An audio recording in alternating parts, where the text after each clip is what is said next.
میں آج کے اخبار پڑھ رہا تھا کہ کتنے لوگ ہیں اس مہنگائی کو دیکھ دیکھ کر کے کتنے لوگوں نے خودکشی کی ہے، اور کتنے لوگ ہیں، کتنے پٹھان اور بلوچ سندھی اپنے رکشوں کو، ایک رکشہ ہے جس پر ان کی زندگی ہے، تیل اتنی مہنگی کر دی، ایک سے ایک چیز مہنگی کر دی۔ میں تو مولوی ہوں، کہیں تقریر کر کے اپنے جیب کو بھر دیتا ہوں، کہیں مریدوں پر ڈاکہ ڈالتا ہوں، لیکن دیکھو ان لوگوں کو جن کو پورے مہینے کے اندر 6,000 بھی ہاتھ نہیں آتا، 3,000 بھی ان کو ہاتھ لگتا ہے یا نہیں لگتا، 8-10 کے بچے ہیں، ان کا وہ کیا کر دے گا؟ تو کر لو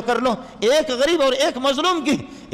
ایک مظلوم کی بددعا کسی کو غرق کرنے کے لیے کافی ہے۔ تم کروڑوں کی بددعائیں لے رہے ہو، کروڑوں کی بددعائیں، ان میں ہماری مائیں بھی ہیں اور بہنیں بھی ہیں۔ آج دیکھو مولوی کی پگڑی، نالائق ہے مولوی، یہ کالی پگڑی سے تمہیں نفرت ہے، آپ کو اس داڑھی سے نفرت ہے، ان سفید کپڑوں سے نفرت ہے۔ تھوکتا ہوں تمہارے اس تعلیم پر۔ دیکھ لو آج جا کر کے، آج اس ملا کو جا کر کے دیکھ لو، یہ ملا آج وہ پٹھان کی خاتون، کداور بوڑھی خاتون، سامنے اس کی سبزیاں رکھی ہوئی ہے، سبزیاں اور اسی طریقے پر آلو، یہ چیزیں بیچ رہی ہے۔ وہ میری حیا والی ماں، وہ ماں اس طریقے پر برقع میں، پٹھانوں کے آپ نے دیکھا ہے، عربوں کے بڑے بڑے برقعے، اماں جی اپنی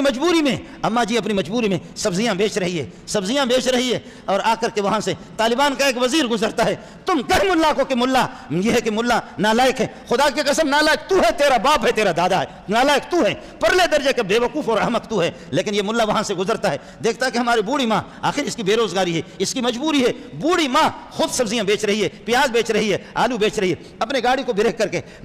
کر کے پیسے نکال کر کے ان کی سبزیوں کے جتنے پیسے قیمت اس سے بڑھ کر کے دگنا سے گنا اس کو دیکھتا ہے، اور سبزیوں کو اٹھا کر کے اور اپنی گاڑیوں کو وہ سبزیاں یہاں رکھ کر کے وہ ملا، دیکھ لو یہ ہماری اندھی صحافت، یہ ہمارے بغیرت قسم کے صحافی، یہ اس چیز کو تو ظاہر کرتے بھی نہیں ہے۔ دیکھ لو کہ وہ خود یہاں وہ وزیر، یہاں اللہ آپ کا بھلا کرے، اس کی یہ ہے کہ پیاز اور اس کے آلو اٹھا کر کے وہ کہتا ہے اماں جی میرے ساتھ چل، اماں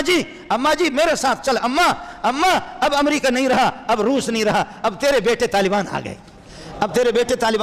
اماں جی مہینے میں آپ کی کتنی کمائی ہوتی ہے، اس سے بڑھ کر کے دگنا سے گنا تیرا بیٹا تجھے گھر پہ پہنچائے گا۔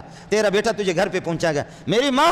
ماں اب ہم امریکی نہیں ہے، یہ کالی پگڑی ہماری امریکہ نہیں ہے، یہ داڑھی امریکہ کے نہیں ہے، وہ بغیرت جب تھے تو تھے، لیکن اماں تو اپنے گھر پہ رہ، جتنی تیری کمائی ہے اس سے بڑھ کر کے آپ کو دے دیں گے، اس سے بڑھ کر کے۔ اور وہ وزیر دیکھ لو، اے بدبختو کچھ تو شرم تو کرو، ڈوب مرنا چاہیے تمہیں۔ 1 سال بھی نہیں ہو گیا ان کی حکومت کو، 500 افغانی، یہ آغا جان بیٹھا ہوا، یہ بھی گورنر رہا ہے پہلے، یہاں بیٹھا ہے میرے سامنے، پتہ کرو 500 افغانی آپ کے 1200-1300 روپے بنتے، ڈوب مرنا چاہیے تمہیں۔ آپ کے 1,500 کے لگ بھگ، اور 1 روپے ان پر قرضہ نہیں ہے، 1 روپے بھی قرضہ بھی نہیں ہے، اور یہاں تو ہماری ماں اور بہنوں اور بیٹیوں کی عزتیں بھی لوٹ رہی ہے، لیکن پھر بھی روٹی فراہم۔ یا اللہ ہمیں ایک دوسرے کے حقوق کے پاس رکھنے کی توفیق عطا فرما دے، ایک دوسرے کے مقام کو پہچان لے، عوام کی اذیت سے ہمیں بچا دے، عوام کو جس طرح ہم نے ان کی زندگیوں کو تلخ اور اجیرم بنا دی ہے، یا اللہ ہمارے حکمرانوں کے ہوش عطا فرما دے۔ بخدا میں بھی لوگوں سے ملتا ہوں، لوگ خدا کی قسم خون کے آنسو رو رہے ہوتے ہیں، لوگوں کا برا حال ہے، ربا ہمارے حالت پر رحم فرما دے، سبحان اللہ۔ کسی ذمی کافر کے ساتھ تم نے معاہدہ کر لیا، اس کو نیشنلٹی دے دی، اس کو پناہ دے دی اپنے ملک میں، پھر کس کر کے اس کے مال کو لوٹ رہے، کس کر کے اس کی عزت کو آپ یہ ہے کہ استعمال کر رہے۔ میرے نبی نے ایسے سخت ارشادات اس بارے میں فرمائے کہ سبحان اللہ۔ حضرت عمر بن عبدالعزیز آگے، انصاف والا آدمی وہی ہوتا ہے، لوگوں کے حقوق پہچان لے۔ عمر بن عبدالعزیز جیسے حکومت میں آگے، بنو امیہ نے خوب مال جمع کیا تھا، بنو امیہ کی حکومتیں رہی، انہوں نے خوب مال جمع کیا، حضرت کے اپنے گھر پہ بیوی کے ہار ہے، زیورات ہے، اللہ۔ عمر بن عبدالعزیز آیا، وہ ساری کی ساری دولتیں فرمائی، یہ مسلمانوں کی لوٹی ہوئی دولتیں ہیں، مجھے پتہ ہے اب میں خلیفہ بنا ہوں، یہ دولتیں میرے پاس نہیں رہیں گے۔ وہ سارا کا سارا بیت المال میں انہوں نے وقف کر دیا، سارا کا سارا بیت المال میں انہوں نے واپس کر دیا۔ اور تو اور ہے، بیوی کو کہا کہ یہ زیورات دے دو، مجھے پتہ ہے کہ یہ کس طریقے پر یہ ہار دے دو، یہ زیورات دے دو۔ عمر بن عبدالعزیز جانتا ہے کہ یہ تمہارے خاندان کے، یہ اصل کمائی کے نہیں ہے، یہ بنو امیہ کی جو حکومتیں رہی، یہ ناجائز، یہ زیورات واپس کر مجھے دے دیں۔ ان کو بیت المال میں داخل کر دی۔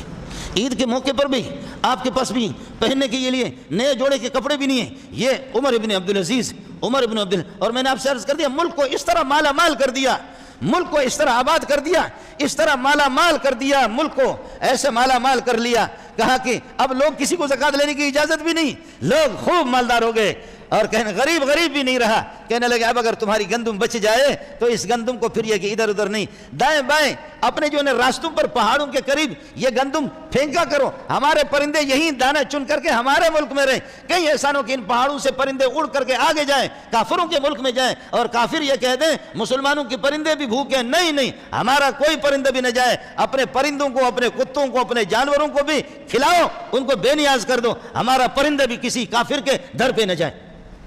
کیا ذہن ہے جی، کیا ذہن ہے، کیا ذہن ہے، کیا ذہن ہے۔ اس لیے ایسے واقعات کو جب انگریز جب پڑھتا ہے تو وہ بھی قلم پھینکتا ہے، انگریز پڑھتا ہے تو انگریز بھی یہ ہے کہ اپنا سر پکڑ کر کے ماتم کر کے بیٹھ جاتا ہے کہ کیا مسلمانوں کا انصاف رہا ہے۔ ہندوستان میں ایک بڑی زمین پر بڑی پراپرٹی تھی، بڑی جائیداد تھی، اس پر ہو گئی لڑائی، اختلاف ہو گیا، مسلمانوں نے قبضہ کیا، مسلمان اس پر مدرسہ بنا رہے تھے، مسلمان اس پر اللہ کا بھلا کر خانقاہ بنا رہے تھے، اس پر مسجد بنا رہے تھے، جگہ تھی ہندوؤں کی پارٹی بڑی مضبوط قسم کی پارٹی تھی، بہت سرمایہ دار قسم کے بڑے بڑے بڑے ہندو تھے، ادھر مسلمان بھی مضبوط تھے۔ آخرکار لڑائی ہوئی، کورٹ میں مسئلہ چلا گیا، گورے کا، برطانیہ میں آپ کو پتہ بھی ہے یہ ہندوستان پاکستان سے برطانیہ کی حکومت تھی، ایک زمانہ برطانیہ کا تسلط رہا، کورٹ میں جب یہ ہے کہ مسئلہ چلا گیا گورے کے پاس چلا گیا، گورے نے کہا یہ مذہبی معاملات ہے، میں اس میں فیصلہ نہیں کرتا، مسلمانوں ہندوؤں کو تمہیں سنبھالوں گا، لیکن تم بتاؤ تمہیں کسی اپنے مسلمان پیشوا پر، کسی رہبر پر تمہیں اعتماد ہے؟ انہوں نے کہا جی ہاں ہمیں اعتماد ہے۔ کہا کس پر اعتماد ہے؟ جس مولوی پر تمہیں اعتماد ہے ہم اس مولوی کے پاس، میں جج یہاں سے فیصلہ لکھ کر کے منتقل کرتا ہوں اس مولوی کے پاس۔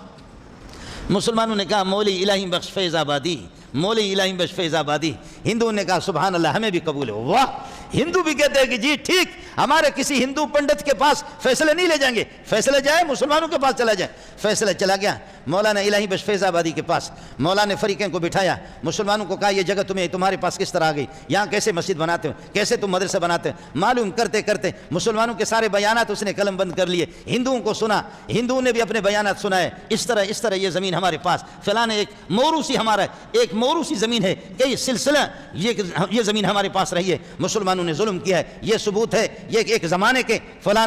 آپ کے مسلمان بھی بتا دیں گے یہ زمین ہماری ہے۔ حضرت نے پوری تحقیق کی کہ زمین کس کی ہے، مسلمانوں کی ہے۔ مسلمان بھی بڑے تکڑے تھے، مولوی بھی اس میں تھے، مولوی بھی اس میں تھے اور ہندو بھی تھے، لیکن حضرت نے جب تحقیق کی، تحقیق کرنے کے بعد حضرت نے فرمایا مسلمانوں تمہارے لیے بھیک مانگوں گا، میں الہی بخش فیض آبادی تمہارے لیے بھیک مانگوں گا، مسجد کا انتظام بھی ہو جائے گا، مدرسے کا بھی انتظام ہو جائے گا، لیکن یہ جگہ تمہاری نہیں ہے، میں الہی بخش یہ فیصلہ نہیں کر سکتا، یہ زمین تمہیں نہیں دے سکتا، یہ زمین ہندوؤں کے ہے۔ ہندو معمولی ہندو نہیں تھے، بڑے ان کے بڑے بڑے پوپ قسم کے ان کے لوگ تھے اور بڑے یہ کہ سرمایہ دار بھی تھے، بڑے ان کے رہبر تھے۔ تو کہا کہ میں یہ نہیں کر سکتا کہ یہ زمین میں تمہیں دے دوں، میری دانست میں، چونکہ مجھے انگریز نے بھی میرا انتخاب کیا ہے، تم نے بھی میرا انتخاب کیا ہے، ہندوؤں نے بھی میرا انتخاب کیا ہے، میرا انتخاب ہندوؤں نے آپ لوگوں نے بھی نہیں کیا ہے، میرا انتخاب آسمان والے نے کیا ہے، میرا انتخاب آسمان والے نے کیا ہے، میں نہیں کر سکتا۔ مسلمانوں محسوس نہیں کرنا، بھیک مانگیں گے تمہاری جولیاں بھر دیں گے، لیکن مسلمانوں میرا قلم غلط استعمال نہیں ہوگا، میں الہی بخش فیصلہ کرتا ہوں، یہ زمین تمہاری نہیں ہے، ہندوؤں کی ہے یہ زمین، ہندوؤں کی ہے یہ زمین، ہندوؤں کی زمین ہے۔ ہندو اٹھا، ایک ہندو اٹھا، دوسرا ہندو اٹھا، چیخ مار کر کے رونے لگے، کہنے لگے لا الہ الا اللہ محمد رسول اللہ، لا الہ الا اللہ محمد رسول اللہ، لا الہ الا اللہ محمد رسول اللہ۔ ہندو نے کہا کہ واہ اسلام واہ، واہ اسلام واہ، واہ اسلام واہ، واہ الہی بخش واہ، واہ الہی بخش واہ۔ ہم مسلمان نہیں تھے، ہم ہندو تھے اور آپ نے ہمارا دل جیت لیا، آپ نے ہمارا دل جیت لیا، لا الہ۔ ایک ہندو بڑے نے، اس کے بعد دوسرے بڑے نے، پھر تیسرے نے، وہ ہندوؤں کے جتنے بڑے بڑے لوگ آئے تھے سب کھڑے ہو کر کے مسلمان ہو گئے، لا الہ الا محمد رسول اللہ، رو رہے پورے مجلس میں، پورے مجلس کی حالت خراب ہو گئی، رونے لگے، رونے کے بعد کہنے لگے اب ہو گئے ہم مسلمان، اب ہو گئے ہم مسلمان، اس جگہ کو قربان کرتے محمد کے قدموں میں ڈالتے، اب ہو گئے ہم مسلمان، اب ہو گئے مسلمان، آپ نے ہمارا دل جیت لیا۔ دل الہی بخش نے نہیں جیتا، دل جیتا اسلام نے، دل جیتا۔ کہنے لگے اب یہ جگہ لے لو، اب آپ جگہ نہ لو، ہم اس پر مسجد بھی خود بنائیں گے۔ بڑے مالدار تھے، اب ہو گئے مسلمان، ہم اس مسجد خود بنائیں گے، اپنے جیب سے بنائیں گے، چندے کی ضرورت نہیں ہے، مدرسہ خود بنائیں گے۔ جی ہو گیا فیصلہ ہو گیا۔ آپ بھی کہیں گے، آپ بھی تو چونکہ سمجھدار ہے، میں بھی مولوی منظور بھی بڑا سمجھدار، آپ کہیں گے مسلمان ہار گئے اور مولوی الہی بخش نے مسلمانوں کو ہرا دیا اور ہندوؤں کو جتوایا، یہ کون سا اچھا کام کیا؟ لیکن اچھا نہیں کیا کہ پوری ہندو برادری مسلمان ہو گئے، لیکن یہ کہ یہ فیصلہ جب گورے کے پاس چلا گیا، گورے کو پتہ چل گیا کہ مولوی الہی بخش فیض آبادی نے اس طرح فیصلہ کیا، گورا بھی سر پکڑ کر کے ماتم کرنے لگا، کہنے لگے واہ اسلام واہ، واہ اسلام واہ، واہ اسلام واہ۔ مسلمان ہار گئے لیکن اسلام جیت گیا، مسلمان ہار گئے لیکن اسلام جیت گیا۔ اسلام کبھی ہارے گا نہیں، اسلام کبھی ہارے گا نہیں۔ یہ حقوق ہے،